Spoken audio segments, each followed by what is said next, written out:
오늘 주신 하나님의 말씀 이사야 50장 10절 11절입니다. 이사야 50장 10절 11절 다 찾으신 줄 알고 우리 한 목소리로 함께 10절 11절 함께 읽어보도록 하겠습니다. 너희 중에 여호와를 경외하며 그의 종의 목소리를 청종하는 자가 누구냐? 흑암 중에 행하여 빛이 없는 자라도 여호와의 이름을 의뢰하며 자기의 하나님께 의지할지어다. 보라, 불을 피우고 횃불을 둘러띈 자여, 너희가 다 너희의 불꽃 가운데로 걸어가며 너희가 피운 횃불 가운데로 걸어갈지어다. 너희가 내 손에서 얻을 것이 이것이라. 너희가 고통이 있는 곳에 누우리라. 아멘.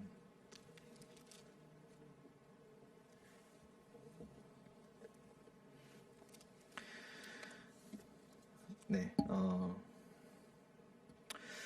이번 주부터 저는 교회 게시판을 열심히 바라보고 있습니다.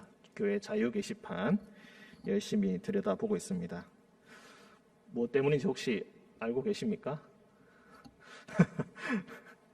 네, 바로 성경 말씀 나눔입니다. 우리 지난 주일날 담임 목사님께서 광고를 하셨는데 자기가 좋아하는 성경 한 장을 선택하셔서 그것을 이제 녹음해달라고, 그래서 녹음해서 올려달라고 이렇게 광고를 했습니다. 그리고 이왕이면은 그 장을 읽고 은혜를 받은 이유, 내가 좋아하는 이유, 그 말씀을 애송하는 이유에 대해서도 이왕이면 적어주셨으면 좋겠다. 적기가 힘드시면은 읽고 난 이후에 같이 녹음하셔서 올려주셔도 좋겠다. 이렇게 광고를 했었습니다. 그런데 지금 현재 수요일인데 지금 5개 올라와 있습니다. 5개가 전부 다 교역자들이 올린 것입니다. 제가 이것 때문에 계속 전화를 드리고 있는데 다들 많이 힘드신 것 같습니다. 절대 못한다고 하시고 그런 거 어떻게 하냐고 하시고 할 줄 모른다고 하시고 어떻게 하냐고 하시면서 계속해서 난색을 표하셔서 미안한 마음에 전화를 더 이상 하기가 힘들 정도로 그랬었습니다. 아무래도 자기 목소리를 녹음해서 올린다는 것 자체가 조금 부끄러우신 것이 아마 제일 큰 것 같습니다. 녹음하기가 힘든 것도 물론 있겠지만은 요즘 핸드폰이 좋아가지고 버튼 몇 개만 누르면은 바로 누르고 녹음할 수 있고 또 그걸 또 저장할 수도 있게 됩니다. 그래서 자녀들에게 부탁해서 이렇게 올리시면 사실 되는데 아무래도 성경을 자기가 좋아하는 장을 이렇게 녹음해서 올린다는 게 참 부끄럽게 느껴지시는 것 같습니다. 그래서 아마 그것이 가장 큰 것 같습니다. 지금 큰 교회에서는 이제 다들 오프라인에서는 무엇인가 하기가 힘들기 때문에 이제 온라인으로 이것저것을 기획하는데 그 중에 하나가 우리가 뭐 성경 필사 하는 것처럼 성경 이제 읽기 릴레이를 합니다. 이렇게 한 장씩 녹음해서 올리는 방식으로 릴레이도 하고 그래서 성경을 교회 전체가 같이 일독할 수 있도록 그런 식으로 행사를 하는데 사실 그렇게 하고 싶었는데 그렇게 하려면은 교회 홈페이지에 이렇게 용량이 좀 더 커야 됩니다. 그래서 신청을 하고 게시판을 새로 만들고 그렇게 해야 되기 때문에 시간이 조금 걸려서 일단 이렇게라도 우선 시작을 해보자 하는 마음으로 그렇게 시작을 하게 되었습니다. 오늘 오신 분들은 다 하실 거죠? 네, 다들 전화 드리면은 전달은 잘하겠다 이렇게 말씀을 하시더라고요. 구역에 전달은 잘하겠다. 근데 나는 좀 힘들다 이런 숨겨진 말씀을 하셨던 것 같습니다. 그런데 이렇게 성경을 낭독하는 것이 생각보다 큰 의미가 있습니다. 그리고 그 성경을 자기가 읽는 소리를 들어보는 것도 꽤나 의미가 있습니다.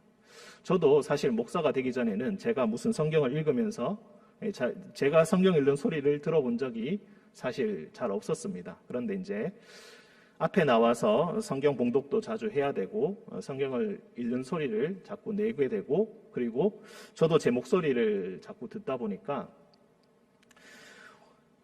처음에는 그게 굉장히 부끄러울 것 같고 굉장히 힘들 것 같았는데, 제가 제 목소리를 듣는 것 자체가 너무 부끄러울 것 같았는데 생각보다 큰 감동과 은혜가 있었습니다. 제 목소리에 하나님의 말씀을 제 목소리로 하나님의 말씀을 읽는 것을 듣는 것이 생각보다 자신에게 큰 영향을 끼친다라는 것입니다. 예전에 그 설교에 관한 책을 한번 읽은 적이 있습니다. 이 설교에 관한 책이 있는데 거기서 어떤 말을 하냐면은 아주 재밌는 주장이었는데, 그게 뭐냐면은 목사가 설교를 하고 난 이후에는 말을 시키면 안 된다는 거예요. 그러니까 그 사람의 주장에 따르면은 유명한 어떤 독일의 목사님이신데, 그 목사님이 설교자에게는 예배가 끝나고 난 뒤에 그만의 시간을 주어야 한다. 왜 그러냐 하면은 설교를 열심히 준비하고 또 이렇게 설교를 하게 됩니다. 근데 설교를 하다 보면은 물론 준비한 원고대로 그대로 할 때도 있겠지만은 보통은 이제 생각하지 못한 방향에서 이제 조금 다르게 이야기하기도 하고, 어떤 것은 이야기하지 못하게 되기도 하고, 어떤 것은 좀 더 자세히 얘기하게 되기도 그렇게 됩니다. 그런데 그렇게 최종적으로 자기가 설교를 하고 자기도 자기의 설교를 이제 듣게 된다는 것입니다. 그런데 그렇게 듣고 있다 보면은 거기서 하나님께서 그 설교자에게 말씀하시는 또 메시지가 그 안에 있다는 것입니다.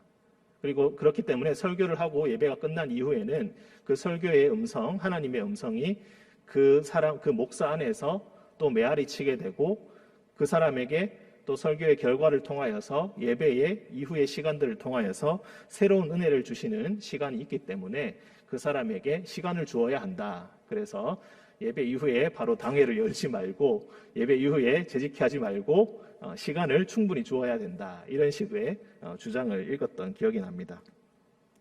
그런데 제 스스로도 생각을 해보면은 조금 그런 측면이 있는 것 같습니다. 물론 오늘 설교가 단순히 좋았다, 나빴다, 오늘 설교가 단순히 성공했다, 실패했다, 오늘 말씀이 은혜로웠다, 은혜롭지 못했다, 이렇게 스스로 평가할 수도 있고 흑백식으로 평가할 수도 있겠지만은, 그런 것보다는 내가 선포한 말씀이 과연 최선을 다한 것이었나, 내가 선포한 말씀이 내가 감당할 만한 것이었나, 나는 그 말씀대로 살아가고 있는가, 내가 무조건적으로 하나님의 말씀이라고 하면서 나도 이해하지 못하고 소화하지 못한 채 강요하고 있는 것은 아닌가, 이런 것부터 시작해서 수만 가지 생각을 하게 됩니다.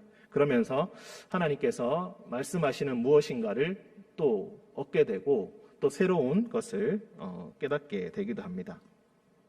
비록 여러분이 하는 것은 설교가 아니고 성경 말씀을 읽고 그 말씀에 관한 간증, 고백, 그리고 그것을 말하는 것인데, 그 말을 통하여서 그리고 그 참여를 통하여서 이런 은혜가 여러분에게도 함께 있었으면 좋겠습니다.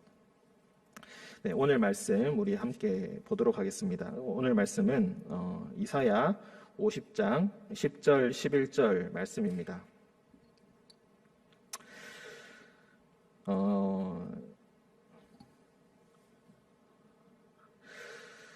사실 제 생각에는 오늘 설교가 좀 많이 어려울 수도 있습니다.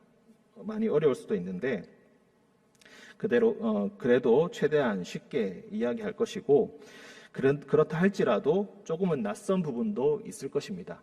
물론 내용 자체가 지나치게 어렵다거나 구절 자체가 이해가 되지 않을 만큼 어렵지는 않습니다. 그런데 그 배경을 설명할 때 있어서, 그리고 이 안에 있는 맥락을 설명함에 있어서 조금 내용이 어려울 수가 있기 때문에 부디 감안하시고 들으셨으면 좋겠습니다.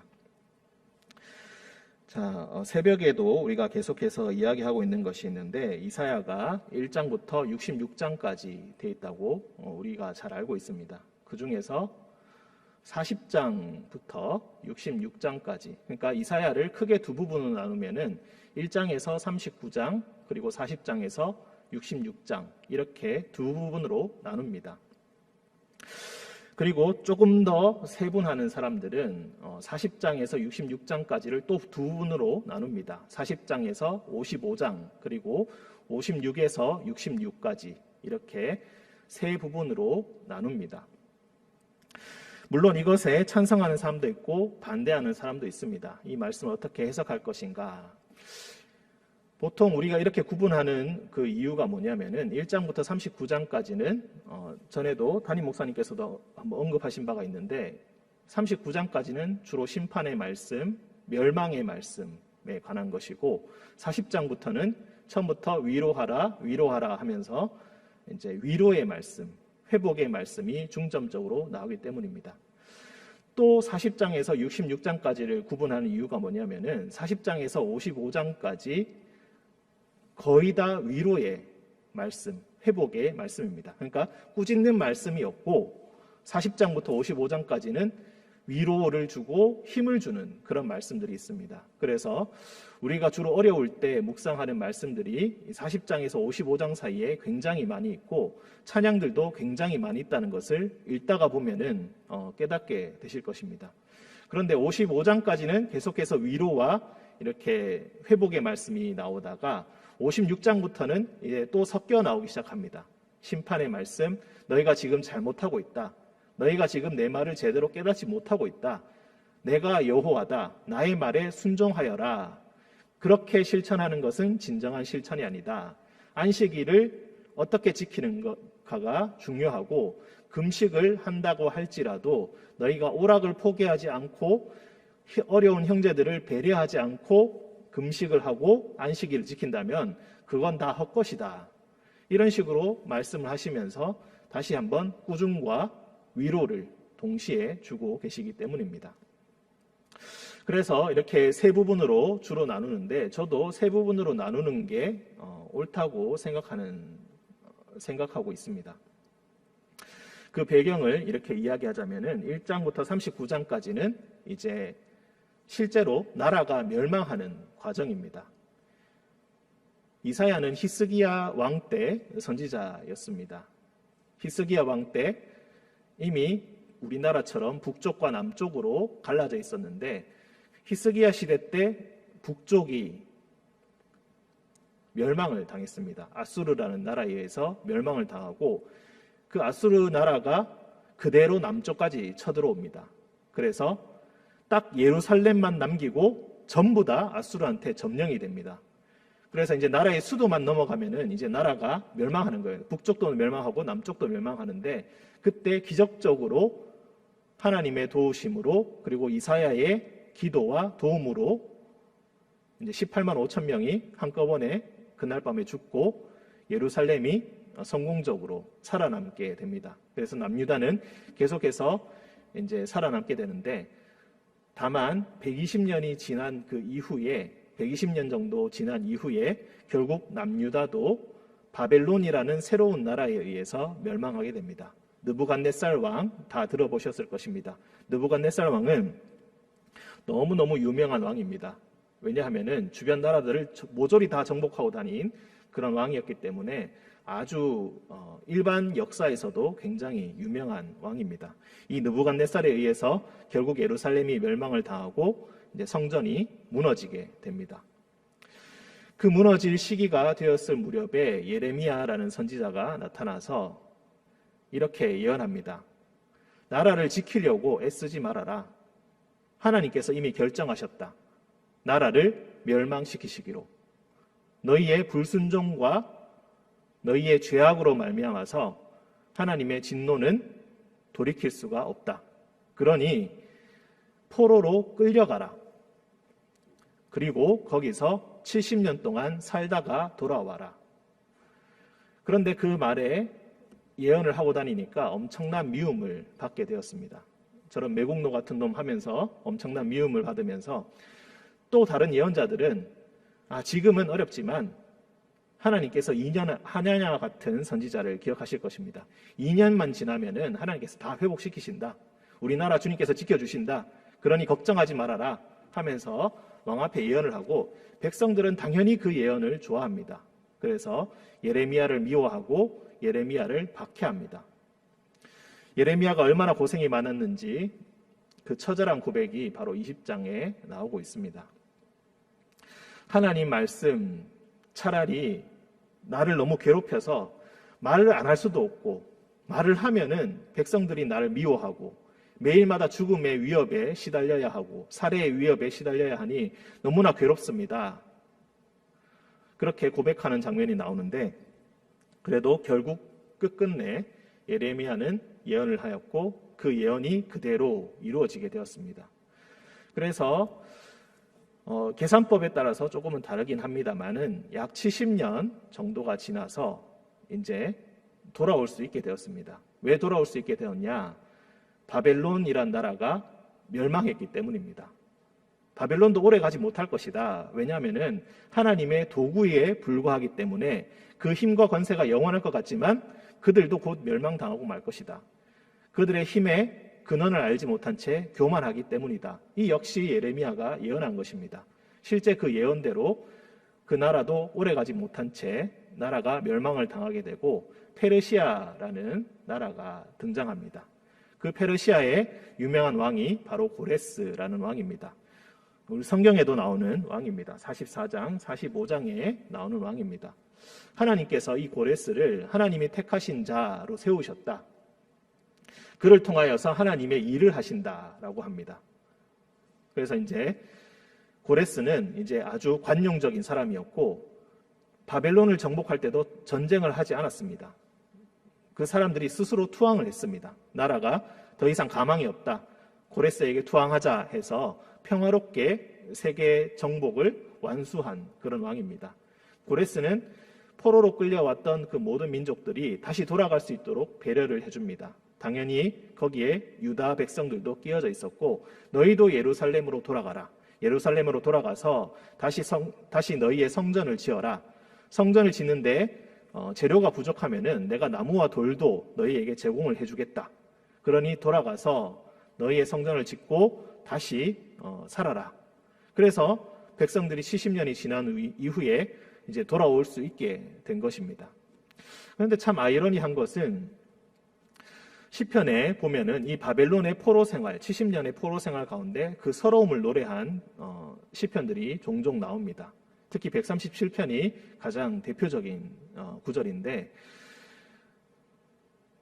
그 강가에 앉아서 아마도 이스라엘 백성들은 성전이 더 이상 없고 바벨론 이방 땅에 가서 이제 예배를 드려야 되는데 예배를 드릴 곳이 없습니다. 거기서 예배를 드리면은 곱지 않은 눈으로 바라봤을 것이기 때문에 그들은 최대한 사람들이 나오지 않는 강가로 가서 예배를 드렸습니다. 강가에 앉아서 옛날에 성전에서 우리가 불렀던 찬송가를 부르면서 이제 예배를 드리는 것입니다. 거기서 이제 서러움을 토로하면서 하나님 어찌하여 우리를 버리셨습니까? 회복시켜 주십시오. 눈물로 기도하는 그런 시편이 바로 137편의 그런 내용입니다. 이렇게 참으로 힘들다, 어렵다 했는데 막상 70년이 지나고 이제 돌아갈 수 있게 되니까 돌아갈 사람이 별로 없는 겁니다.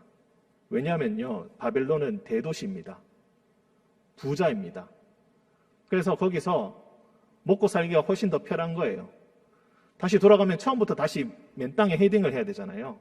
예루살렘에 가서 또 거기서 집을 짓고 또 성벽을 짓고 성전을 짓고 그리고 거기서 어떻게 될지도 모르는 상황에서 아무것도 보장된 게 없는 상황에서 돌아가지 않으려고 합니다.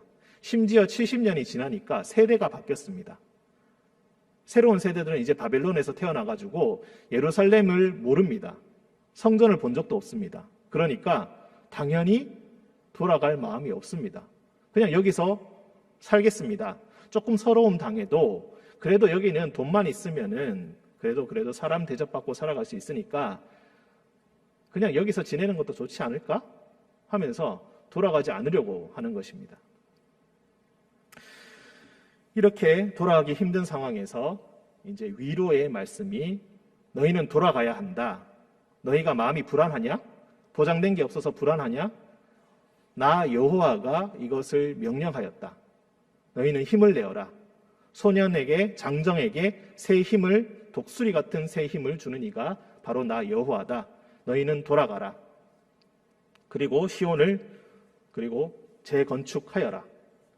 일어나라 빛을 발하라. 시온의 영광이 여호와의 영광이 임할 것이다 라는 그 말씀이 무엇입니까? 다시 너희가 돌아가서 다시 나라를 세우면은 하나님께서 그 나라를 잘 되게 해주실 것이라는 것입니다. 왜냐하면 처음부터 그게 하나님의 계획이었기 때문입니다. 처음부터 그 진노의 세월을 70년으로 정하셨고 이제 하나님의 백성을 회복시키실 때이기 때문에 애초부터 그렇게 하나님께서 계획하신 바였기 때문에 당연히 일어날 일이기 때문에 너희는 당연히 나를 신뢰하고 돌아가라. 왜 그렇게 나는 여호와다, 나는 여호와다, 나는 세상을 창조하였다, 내 권능에 비길 다른 신이 없다, 우상들을 섬기지 말아라, 돌과 나무로 만든 신에게 가서 그렇게 예배드리고 기도하고 그런 헛짓거리를 하지 말아라. 왜 그렇게 얘기합니까? 바벨론의 다른 신들을 이미 믿고 있었기 때문입니다.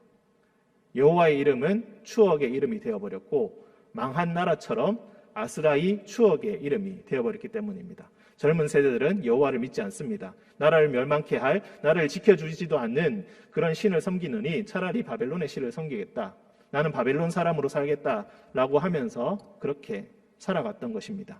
그 사람들을 깨기 위해서 하나님께서 직접 예언자를 통하여서 말씀하시는 것입니다.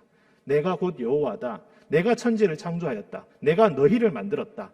내가 너희를 만든 것처럼 내가 너희를 다시 새로운 나라로 만들어주겠다. 옛날 출애굽을 기억하느냐? 그때도 너희는 애굽에서 종으로 살았지만 내가 너희를 구원하여서 홍해를 갈라 건너게 하고 애초부터 너희에게 새 나라를 만들어주지 않았느냐? 이제 내가 새로운 일을 하겠다. 이전 일은 생각나지도 않을 만큼 새로운 구원을 너희에게 베풀어 주겠다. 출애굽을 기억하고 있느냐? 그런 일들이 그보다 더 놀라운 구원이 다시 일어나게 될 것이다. 이것이 바로 이제 이사야 후반의 이야기라는 것입니다. 그래서 그런 말씀들이 계속 반복되고 있습니다. 나는 여호와다. 나를 믿어라. 내가 너희에게 새 힘을 주겠다. 내가 새 일을 행할 것이다. 너희는 나를 따른다면은 그 영광을 분명히 다시 보게 될 것이다. 이렇게 이야기합니다. 다만 그들에게 장밋빛 미래만 약속해 주지는 않습니다. 어떻게 이야기하느냐? 너희가 새로운 창조와 새로운 구원을 맛볼 터인데 그렇다고 해서 공짜로 그런 것이 얻어지는 것이 아니라 공짜로 일어나는 것이 아니라 너희도 고통을 감내해야 된다는 것입니다. 공짜로 얻는 것은 없다. 너희도 고통을 감내해야 한다. 나만 믿고 따라온다면 나를 믿고 순종하면서 그 순종함으로 생기는 그 모든 고통들을 감내해 나가고 그 시험을 이겨낸다면은 반드시 너희가 나의 영광을 보게 될 것이다. 이렇게 약속을 해주고 계시다는 것입니다. 오늘 말씀이 바로 그런 말씀입니다. 우리가 11절 마지막에 보시면은 너희가 고통이 있는 곳에 누우리라. 너희가 평안이 있는 곳에 누우리라 라고 말씀하신 것이 아니라 고통이 있는 곳에 누울 것이다 말씀하십니다. 나를 따른다면은 지금은 좋은 일만 일어나는 것이 아니라 감당해야 할 고통이 엄청날 것이다. 고생을 좀 많이 할 것이다. 하지만 미래는 분명하다. 나의 약속은 분명하다. 그러니 나를 따라오너라. 이렇게 말씀하고 계신 것입니다. 조금 더 우리가 앞서 다른 설명을 드리자면은 하나님께서 이렇게 계속 너희는 다시 돌아가야 한다. 내가 너희를 회복시키겠다. 이렇게 약속을 하실 때 이사야 중간중간에 보면은 조금 이상한 단락들이 나오기 시작합니다. 우리가 어떤 학자들은 이것을 여호와의 종의 노래라고 부릅니다. 왜냐하면은 어떤 종에 대해서 이야기합니다. 여호와의 종에 대해서 어떤 사람에 대해서 이야기하고 어떤 집단에 대해서 이야기를 합니다. 그래서 물론 여러 군데에서 그런 말들이 나오지만 대표적으로 딱 4군데 나옵니다. 4군데가 어디냐면은 42장, 49장, 50장, 52장, 53장입니다.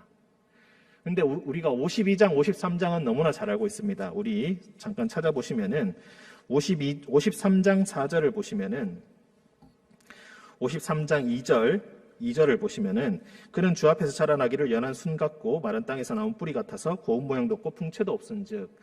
이 내용 읽어보셨죠? 이 내용 누구를 얘기한다고 우리가 배웠습니까? 예수님 얘기한다고 배웠습니다. 그죠? 52장 4절에도 그는 실로 우리의 질고를 지고 우리의 슬픔을 당하였거늘 우리는 생각하기를 그는 징벌을 받아 하나님께 맞으며 고난을 당한다 하였노라. 이 역시 그는 누구인가? 바로 예수님을 의미한다. 우리가 그렇게 배웠습니다. 이 52장 13절부터 53장 12절까지 이것을 여호와의 종의 노래 4번째라고 부릅니다. 4번째라고 부르면서 여호와의 한 종이 있는데 그는 지금 고통과 고난을 받고 있다. 왜냐하면 여호와의 종이기 때문입니다. 여호와께 순종하고 여호와의 종이 되었기 때문입니다. 그 중에서도 오늘 말씀으로 다시 돌아와서 우리 50장 10절 11절 읽었는데 그 앞서 50장 4절에서 9절까지 보시면은 이 50장 4절에서 9절까지가 바로 3번째 종의 노래라는 부분입니다. 4절에 보시면은 주 여호와께서 학자들의 혀를 내게 주사 나로 공고한 자를 말로 어떻게 도와줄 줄을 알게 하시고 아침마다 깨우치시되 나의 귀를 깨우치사 학자들 같이 알아듣게 하시도다. 혹시 여러분들이 읽는 성경에도 학자들의 각주가 있습니까? 각주가 없습니까? 네, 각주를 보면은 제자들, 학자들이란 말이 제자들이란 말 되고 가르침을 받는 자들이라는 뜻도 됩니다. 즉 사실 학자들이란 말보다 이 제자들이란 말이 더 가깝습니다. 제자들의 혀를 내게 주사 공고한 자를 말로 어떻게 도와줄 줄을 알게 하시고 정말로 힘이 되는 말씀을 서로에게 해줄 수 있는 그런 은혜를 주신 자, 그리고 제자들 같이 알아듣게 하시도다. 서로의 말을 알아듣고 하나님의 말씀을 알아듣게 하신다. 5절 주 여호와께서 나의 귀를 여셨으므로 내가 거역하지도 아니하며 뒤로 물러가지도 아니하며. 자, 여기서 나는 나의 귀라고 했죠. 여기서 나는 여호와도 아닙니다. 여기서 나는 여호와의 종입니다. 어떤 새로운 사람이 이제 하나님의 말씀에 응답하여서 반응을 하는 것입니다. 이스라엘 백성 중에서 하나님의 말씀을 듣고 반응하기 시작하는 사람들이 나오기 시작하는 것입니다. 그래, 하나님의 말씀이 옳습니다. 내가 하나님의 말씀에 순종하겠습니다. 수많은 어려움이 있겠지만은 내가 그 모든 어려움들 다 이겨낼 수 있도록 내가 순종하겠습니다. 어떤 어려움이 있다 할지라도 굴복하지 않고 여호와의 일이 끝까지 성취될 때까지 나는 여호와의 법도를 지키고 여호와께 순종하겠습니다. 어떤 박해와 죽음의 위협이 다가와도 나는 순종하겠습니다. 그러니 그 자들에게 가장 중요한 것은 무엇입니까? 스승의 말을 전적으로 신뢰하며 순종하기를 원하는 제자들처럼 하나님의 말씀을 연구하고 이해하고 실천하는 그런 제자들이 바로 여호와의 종, 그것이 가장 중요한 과제입니다. 주 여호와께서 하나님의 말씀을 들을 수 있도록 나의 귀를 열어주셨습니다. 하나님의 말씀을 이해할 수 있도록 귀를 열어주셨습니다. 그러니 내가 이제부터는 여호와의 말씀을 들었으니 이제는 뒤로 물러가지도 않고 거역하지도 않겠습니다. 그것으로 인하여서 나를 때리는 자들이 생긴다 할지라도 나는 굴복하지 않고 내 얼굴을 가리지 않고 그 모든 것들을 이겨내겠습니다. 7절 주 여호와께서 나를 도우심으로 내가 부끄러워하지 아니하고 내 얼굴을 부싯돌같이 굳게 하였으므로 내가 수치를 당하지 아니할 줄 아노라. 그러면서 나를 박해하고 나에게 수치를 주는 자들에게 어떻게 이야기합니까? 8절과 9절. 나를 의롭다 하시는 이가 가까이 계시니 나와 다툴 자가 누구냐? 나와 함께 설지어다. 나의 대적이 누구냐? 내게 가까이 나아올지어다. 한번 나와봐라. 내가 바로 여호와께 순종하는 여호와의 종이다. 어떤 일이 있다 할지라도 나는 굴복하지 않을 것이고 하나님께서 나를 도우시고 나에게 의롭다 하시니 나는 세상에 누구도 두렵지 않다. 이렇게 말하는 것입니다.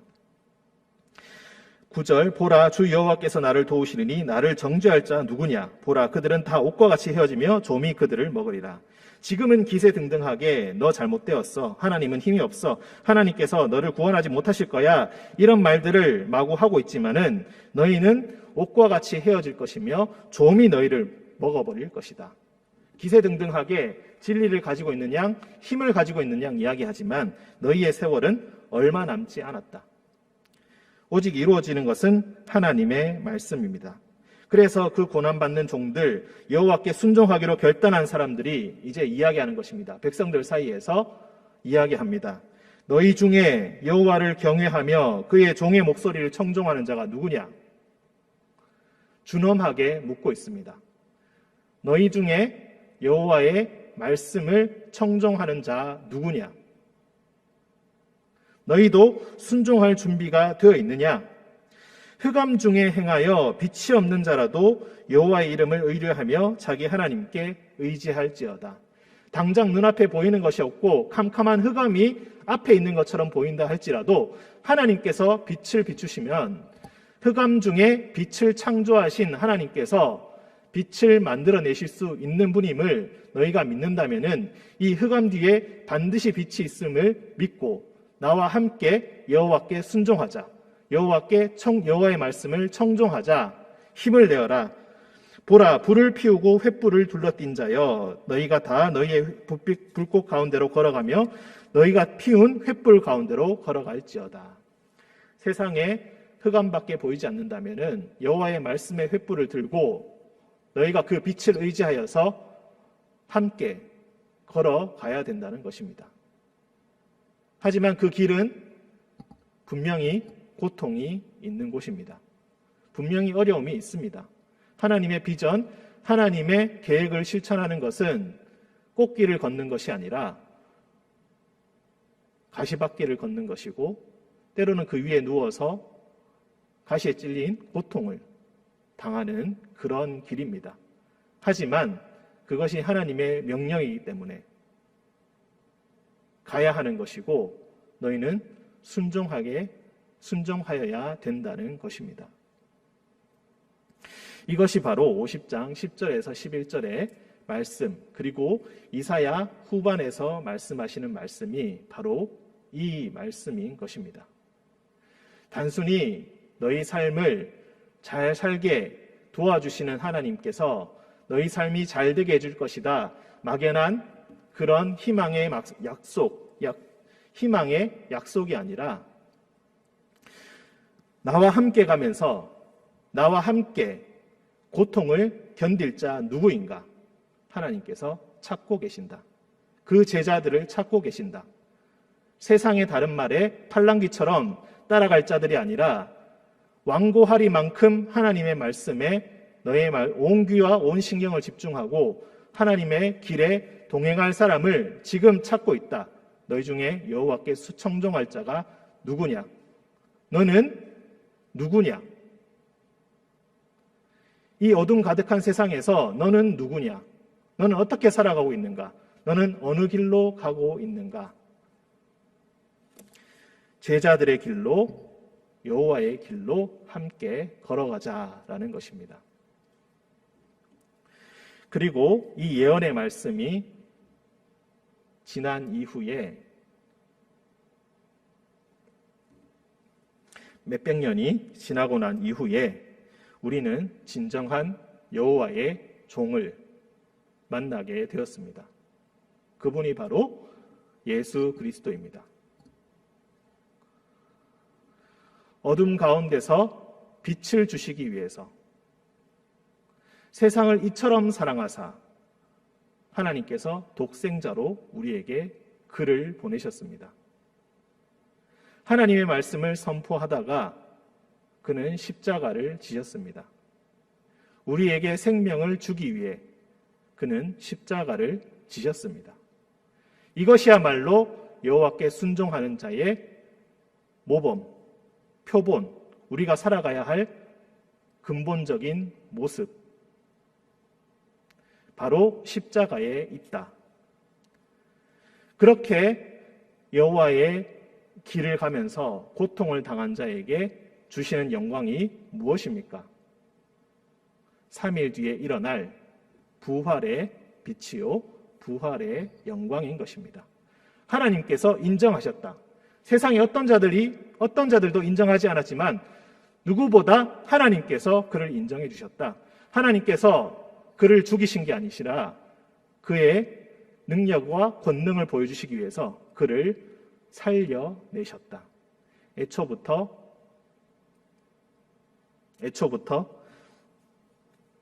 그는 하나님께 대하여 죽은 적이 없는 것입니다.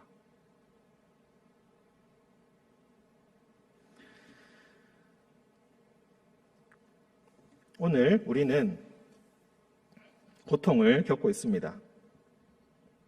어려움을 겪고 있습니다. 흑암 가운데 있습니다. 하지만 하나님께서는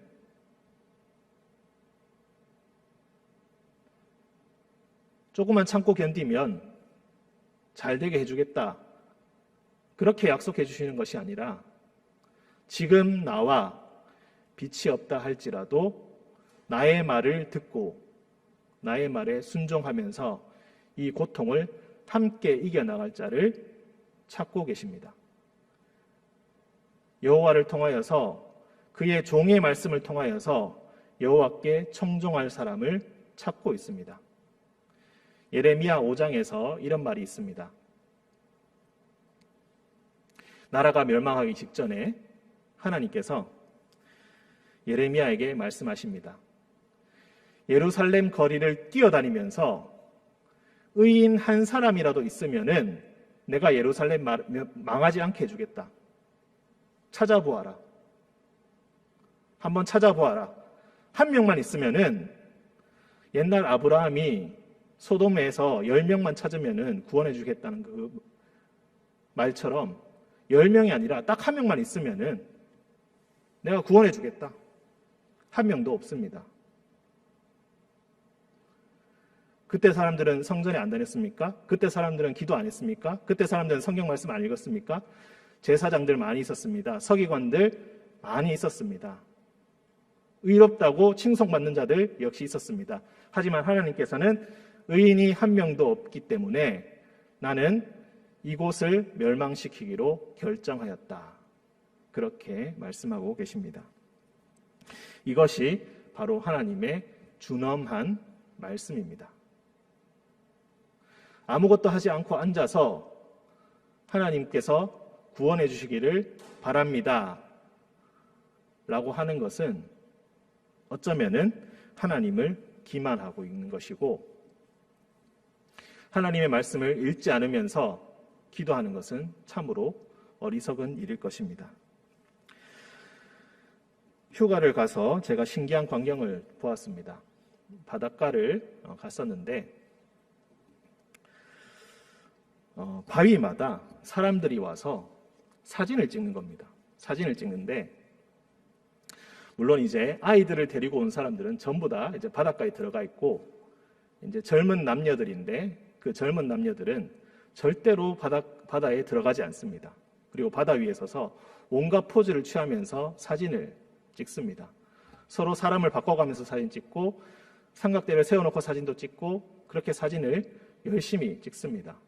그래서 조금 있다가 가겠지 했는데 3시간, 4시간이 지나도 안 가는 거예요. 똑같은 곳에서 계속 사진을 찍습니다.